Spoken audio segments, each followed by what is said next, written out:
Poštovani slušatelji, pozdravljam vas s najnovijim brojem Hrvatskog glasnika i danas ću vas upoznati sa sadržajem vašega tjednika. U raspravi je među ostalima sudjelovao i hrvatski glasnogovornik Jozo Solga koji je tom prigodom istaknuo: želio bih skrenuti pozornost na jedno važno područje, zaštitu prava. U Mađarskoj se dosta razvio sustav manjinske samouprave koji može poslužiti kao primjer, no tu političku autonomiju smatramo prilično ranjivom.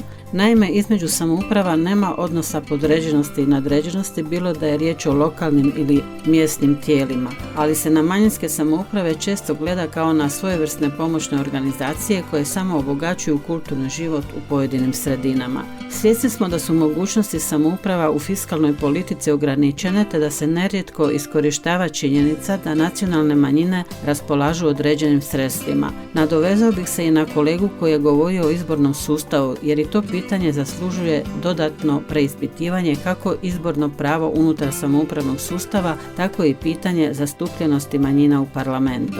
Također bih želio upozoriti na područje manjinskog obrazovanja. S još uvijek aktualnom zamjenicom pučke pravobraniteljice više smo puta raspravljali o potrebi da se svake godine u rujnu preispita koliko su skupina izgubile manjinske zajednice u svojim institucijama i na koji način pokušavaju na silu ispuniti uvjet od 8 učenika. Ako u određenom razredu nema 8 učenika, odmah se pribjegava spajanju razreda i sličnim rješenjima. To bi trebalo drukčije odrediti i snažnije zaštititi zakonski okvir, jer predškolski odgoj traje 3 godine, a cilj je da se djeca u istom sustavu pripreme za školu bez administrativnih i financijskih prepreka. Više u redovitoj tjednoj kolumni vaše urednice.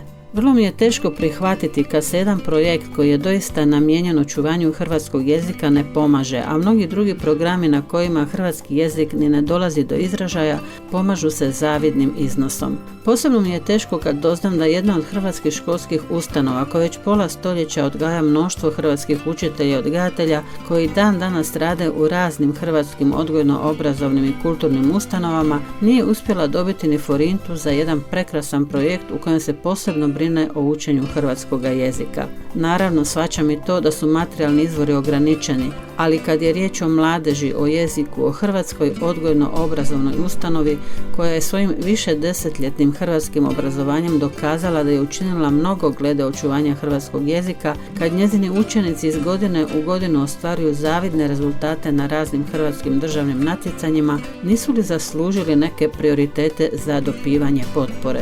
Što su glavni prioriteti, pita se u komentaru tjedna naša novinarka Bernadeta Blažetin. Među ostalim donosimo izvješće sa sjednice predsjedništva Saveza Hrvata u Mađarskoj. Pišemo o obnovljenom sjedištu Hrvatske samouprave Kisega i spomeniku hrvatskim graničarima u Kisegu. U Semelju je položen kamen temelja za izgradnju mjesne kapele.